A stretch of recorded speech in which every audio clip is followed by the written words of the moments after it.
Jadi seperti yang dikatakan Ustadz tadi, ada karena darurat, ada karena hajat.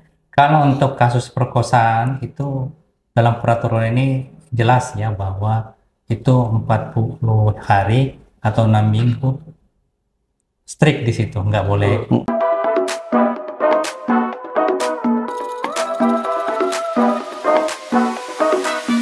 Assalamualaikum warahmatullahi wabarakatuh. Selamat datang di Sultan Podcast Solusi kesehatan terdepan. bersama saya Dr. Muhammad Rizky Triaditya dan saya Dr. Sujudin Raja Mukminin pada program My Doctor pada siang hari ini.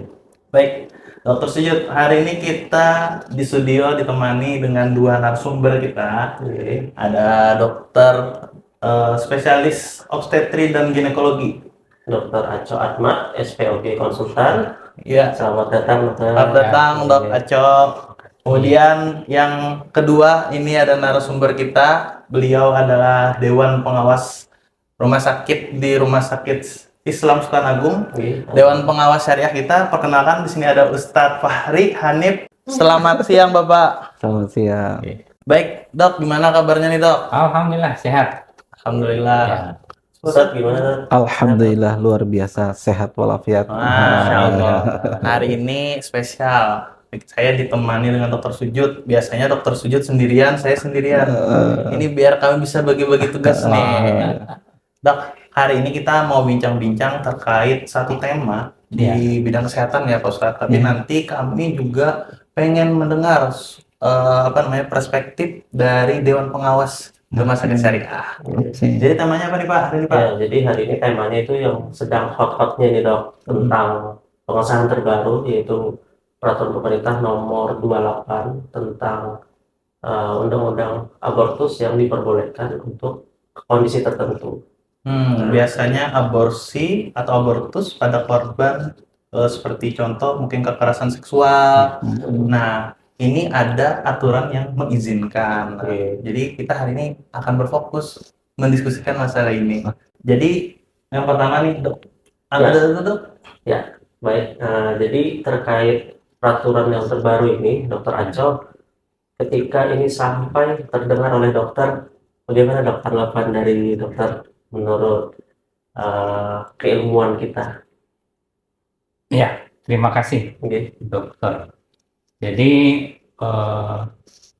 peraturan ini keluar berdasarkan turunan dari Undang-Undang Kesehatan Nomor 13 Tahun 2023 ya, maaf 2000 Nomor 17 Tahun 2023 dalam bentuk peraturan pemerintah di mana disebutkan ada dua alasan boleh mengadakan atau melakukan aborsi. Yang pertama karena alasan yang mengancam kesehatan ibu dan janin yang ada dalam kandungan.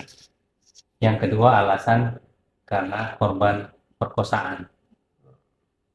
Kalau ditanya pandangan saya, menurut saya ini suatu hal yang baru dan perlu kita kaji bersama, baik dalam bidang ilmu agama, sosiologi, psikologi, dan karena kita tahu bahwa untuk dua kasus ini memang agak rumit ya.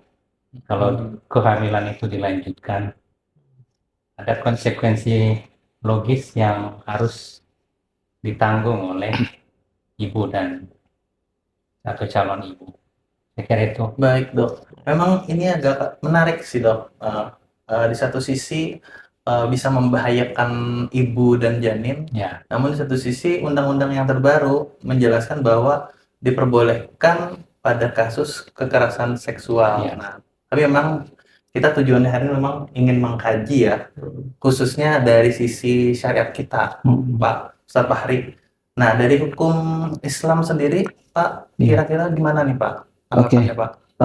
Ketika kita berbicara tentang aborsi atau bahasa yang mudah kita pahami itu menggugurkan kandungan ya dok ya. Iya. Fenomena ini kan sebenarnya sudah jauh sejak dulu kala sudah banyak dibahas dan fenomena ini memang terjadi di masyarakat kita. Ya. Bahkan dari beberapa sisi ilmu, baik psikologi, baik tadi dikatakan dokter tadi sosiologinya, mungkin kesehatannya, bahkan secara hukum positifnya, dan Islam sendiri pun juga ikut berbicara terkait dengan menggugurkan kandungan ini, terkait dengan aborsi ini. Karena dalam Islam sendiri ada di mana yang disebut dengan istilah maqasidus syariah. Tujuan diterapkannya syariah Islam itu sebenarnya ada 5 hal. Yang pertama adalah hifzuddin, menjaga agama. Yang kedua ada namanya hifzun nafs, menjaga daripada jiwa. Kemudian hifzul aql, menjaga akal. Kemudian hifzun nasl, menjaga keturunan. Dan yang terakhir adalah hifzul mal, menjaga harta. Nah, maka Islam ketika berbicara tentang aborsi ini, dia pada asalnya hukumnya adalah haram. Kenapa demikian? Karena dia tidak menjaga daripada keturunan dan jiwa. Karena kalau kita berbicara tentang janin yang ada di dalam rahim seorang ibu, nah itu kan kalau ulama fikih mengatakan bahwa hukum aborsi itu haram manakala sudah ditiupkan ruh ke janin tersebut. Tapi dia boleh aborsi dengan beberapa ketentuan manakala janin itu belum ditiupkan roh. Nah, lalu apa acuan kita bahwa janin itu sudah ditiupkan roh berdasarkan hadis Nabi bahwa penciptaan manusia itu ada 40 hari pertama, 40 hari kedua, 40 hari ketiga. 40 hari pertama adalah setelah terjadinya pembuahan, kemudian 40 hari kedua berbentuk segumpal darah, alaqah istilah dalam ayat itu, kemudian 40 hari ketiga berupa mudghah, segumpal daging. Nah, ketika kita mengutip hadis Nabi itu, setelah terjadinya mudghah, setelah 120 hari, lalu diutuslah seorang malaikat kepada si janin yang sudah 120 hari tadi itu, disampaikan kepada janin itu tentang amalnya, tentang rezekinya, kemudian tentang ajalnya, baik buruknya dia nanti selama hidup di dunia, lalu ditiupkan roh kepadanya. Nah, disinilah ulama mulai berbeda pendapat bahwa aborsi itu kalau setelah 120 hari itu haram, tapi bila sebelum 120 hari artinya belum ditiupkan roh, itu terjadi dalam beberapa kondisi. Jadi 120 hari itu dalam apa namanya Al-Qur'an, hadis Nabi hadis dijelaskan memang sudah adanya roh, sudah adanya seperti roh. itu ya. Nah, ini dari perspektif orang awam, nah ini sahabat Sultan nih, Dok Aco, bagaimana sih kalau aborsi itu dipandang masyarakat? Apakah itu sama seperti kayak kita menggugurkan atau membunuh janin? Mungkin, mohon maaf. Ya, terima kasih. Jadi saya sependapat dengan Ustadz bahwa kita melihat periode kehidupannya ya. Kalau dalam peraturan pemerintah ini bahwa aborsi pada kasus perkosaan itu hanya boleh dilakukan dalam waktu 6 minggu atau 40 hari pertama setelah pembuahan. Nah, kalau 40 hari pertama, menurut saya itu masih belum masuk kriteria pembunuhan ya. Kecuali kalau mungkin 40 kedua atau 40 ketiga, 120 hari kita bisa berdebat soal itu. Tapi kalau 40 hari pertama dengan syarat-syarat yang juga ketat oleh peraturan pemerintah. Yang pertama harus dilakukan oleh tenaga ahli. Yang kedua ada izin dari pemerintah. Kemudian yang ketiga persetujuan dari yang bersangkutan. Jadi karena ini kan 40 hari pertama yang fokusnya di situ. Di atas 40 hari itu menurut undang-undang atau peraturan nggak boleh lagi. Baik, Ustaz. Iya. Jadi Ustaz, nah jadi misalkan apabila ada seorang wanita hamil, dia dilecehkan, mengalami kekerasan seksual atau pemerkosaan, itu apakah boleh dilakukan aborsi? Iya. Jadi sebelum saya menjawab terkait itu, tadi kan ada undang-undang ya terkait dengan aborsi bagi yang korban diperkosa ya. Nah, ini kalau kita merujuk pada Fatwa MUI, Fatwa MUI nomor 4 tahun 2005 itu sudah ada menjelaskan terkait aborsi bagi yang mereka yang diperkosa. Oh, Ya diperkosa. Jadi begini, supaya kita memahami utuh terkait dengan hukum ini, artinya aborsi ini tadi sudah dikatakan dokter ketat ya dok ya. Ya. Ini ketat kalau kita mau melaksanakan. Nah dari sisi hukum syariahnya, kita harus melihat dulu merujuk ke fatwa tadi, kita harus melihat keadaan si korban keadaan orang yang mau melakukan aborsi. Keadaan yang pertama adalah keadaan darurat. Nah, keadaan darurat itu adalah satu keadaan di mana apabila seseorang itu tidak melakukan sesuatu yang diharamkan, maksudnya aborsi, maka dia akan membahayakan nyawa dia. Nah, ini keadaan darurat. Nah, yang kedua, keadaan hajat, karena hajat, lil hajat. Nah, ini adalah suatu keadaan di mana apabila seseorang itu dia tidak melakukan sesuatu yang diharamkan, maksudnya aborsi itu, maka akan menyulitkan kehidupannya. Atau dia akan mengalami kesulitan yang sangat berat. Nah, dari dua keadaan ini, berdasarkan fatwa ulama, aborsi itu haram manakala tidak memenuhi unsur darurat dan hajat tadi. Nah, kalaupun mau aborsi juga lihat dua keadaan tadi. Apakah dia darurat, membahayakan nyawanya, atau karena hajat. Nah, maka wanita yang hamil karena diperkosa ini masuk ke bagian hajat. Nah, hajatnya di mana? Karena hajatnya kalau dia tidak melakukan itu, satu mungkin dari sisi psikologis ya, dia akan mengalami trauma berat ya dok ya, trauma berat. Kemudian psikologisnya seperti apa, mungkin terguncangnya luar biasa, mentalnya, sosial masyarakatnya mungkin.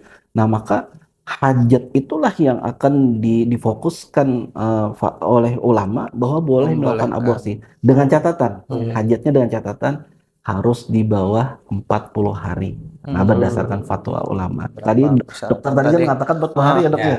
Ternyata sejalan dok dengan fatwa ulama kita bahwa memang harus 40 hari. Kalau 120 hari itu kan perhitungan belum ditiupkannya roh. Berarti hajat tadi maksudnya kayak terganggu mental begitu lah. Iya, terganggu mental, kesehatan jiwa dari si yang dilakukan kekerasan tadi ya, Pak ya. Terlebih lagi kan kalau melahirkan anak kan nanti sosial masyarakatnya gimana nanti ini. Nah, jadi sarannya tadi hajatnya itu boleh kalau misalkan kurang dari 40 hari ya kan. Nah, kalau misalkan ketahuannya itu sudah hamil berapa bulan, 3 bulan misalnya, apakah itu boleh? Nah, maka melakukan aborsi ini tetap harus berkonsultasi kepada dokter. Nah, di fatwa MUI itu yang melakukan aborsi adalah orang yang memang ahli di bidangnya dan berkonsultasi. Nah, kalau terkait dengan lebih dari 120 hari, yang umpamanya 4 bulan lebih, kalau hukum syaratnya enggak boleh kalau lebih dari 120 hari. Tapi kita akan melihat kepada keadaan daruratnya. Nah, seperti itu. Oke, berarti memang syarat-syaratnya diperbolehkan itu banyak. Jadi memang harus satu konsultasi dengan ahlinya. Itu ke dokter spesialis kandungan, kemudian berdasarkan persyaratan-persyaratan yang memang disyariatkan tadi ya, Pak Ustadz. Nah, solusinya bagaimana nih Pak? Untuk kita kan ini untuk kita mensosialisasikan edukasi ya, untuk misalkan ada ibu-ibu mungkin yang hamil karena mohon maaf terkena musibah, sedang terjadi kekerasan seksual, kemudian hamil, pandangannya bagaimana nih dok? Bagaimana juga solusinya bagaimana? Apakah biasa kan orang ada yang mungkin introvert itu artinya berdiam. Susah untuk speak up. Zaman sekarang nih bahasanya introvert nih Ustadz. Introvert, jadi mungkin ada kan sekarang juga mungkin angka kekerasan seksual juga meningkat. Nah, bagaimana nih solusinya untuk kita bisa sama-sama melakukan edukasi? Dari dokter dulu atau Ustadz? Oh ya, terima kasih. Jadi seperti yang dikatakan Ustadz tadi, ada karena darurat, ada karena hajat. Kalau untuk kasus perkosaan itu dalam peraturan ini jelas ya bahwa itu 40 hari atau 6 minggu strict di situ, nggak boleh, Mm-mm. nggak ada kecuali. Nggak ada kecuali. Yang ada kecuali itu kalau membahayakan Jiwa ibu dan janin. Nah itu masuk kegawatan darurat. ya. Jadi kita sepakat di situ.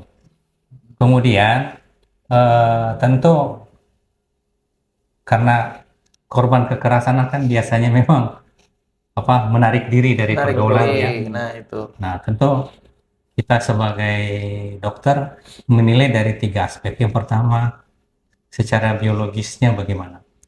Keadaan tubuhnya, tentu kondisi seperti membuat dia tidak mau makan, tidak mau minum, menarik diri. Yang kedua, secara psikologis untuk kedepannya merawat anak, bagaimana nanti tentu ada penolakan, mulai dari dalam kandungan, merasa jijik ya.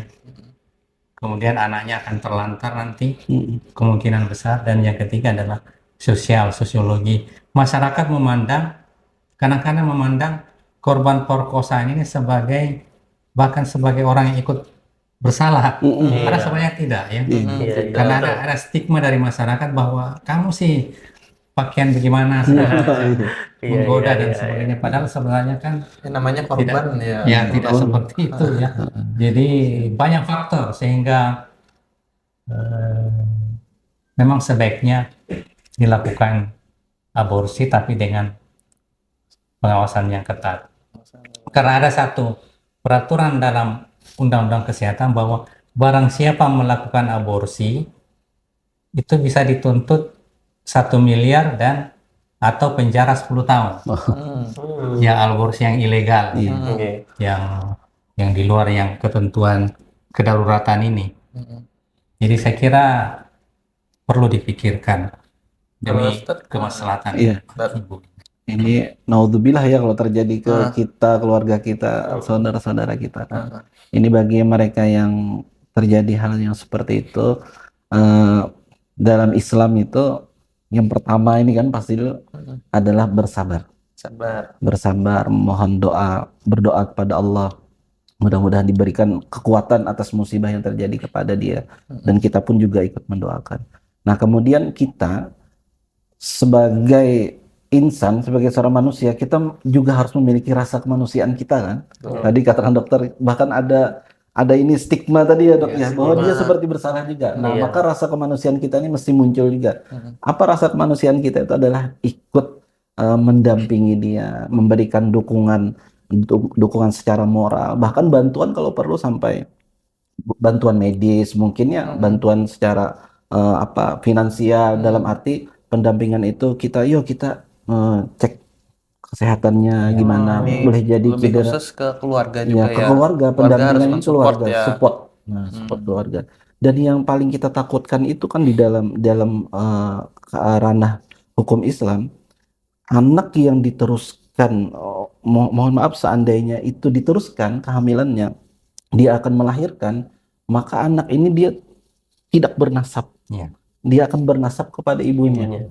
Nah dan juga selain tidak bernasab kepada ibunya, kepada bapaknya, entah bapaknya diketahui atau tidak diketahui karena perkosaan tadi kan, ini akan ada interaksi sosialnya gimana tuh, harus kita dampingi betul. Nah maka Islam juga mengambil langkah bagusnya adalah dengan aborsi tadi, untuk menutup celah itu. Jadi ini untuk sahabat Sultan nih, jadi memang hari ini bincang-bincangnya lumayan ini ya, cukup berat ya. Cukup berat nih. Jadi ya naudzubillah, mudah-mudahan ini tidak terjadi pada lingkungan kita, keluarga kita. Cuman memang ini kita harus sama-sama mengetahui. Kita belajar di sini. Jadi memang kasus aborsi, boleh atau sahabat Sultan ingat, itu tidak boleh sembarangan ya. Kalau kita simpulkan nih, yang pertama, aborsi itu sesuai Undang-Undang Nomor 17 Tahun 2013 ya. Diperbolehkan dalam dua hal. Yang pertama karena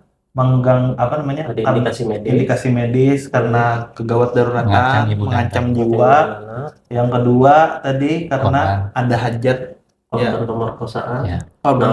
Namun tadi tanda kutip kurang dari 40 hari. Kurang dari 40 hari. Kesimpulan tadi tuh sudah berarti. Kemudian kalau bicara solusinya, artinya kita harus melibatkan keluarga. Ya. Semua aspek. Semua aspek, Semua aspek. lingkungan tuh harus support.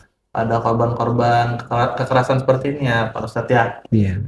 Kemudian juga kalau dampak kepada korban itu tadi sampai dengan terjadi mungkin apa namanya, gangguan mental Ya. seperti itu ya. Nih terakhir nih, kami mau bertanya nih, pertanyaan kami nih, Dok. Selama ini kira-kira apakah ada tempat untuk apa namanya, menampung dari korban-korban seperti kekerasan seksual ini? Apakah ada selama ini, Dok? Ya, sementara ini yang dilakukan adalah di rumah sakit pemerintah ya. Tapi tidak menutup kemungkinan rumah sakit swasta pun sebenarnya boleh. Karena dalam satu tim, kalau menurut aturan pelaksanaannya harus disampaikan dalam rapat komite medik untuk membuat keputusan apakah ini boleh diaborsi atau tidak. Jadi tidak serta-merta begitu datang langsung dilakukan. Harus ada persetujuan dari komite medik rumah sakit. Baik, Ya. terima kasih, Dr. Aco. Ya, baik, terima kasih kepada seluruh sahabat Sultan yang telah menyaksikan video ini.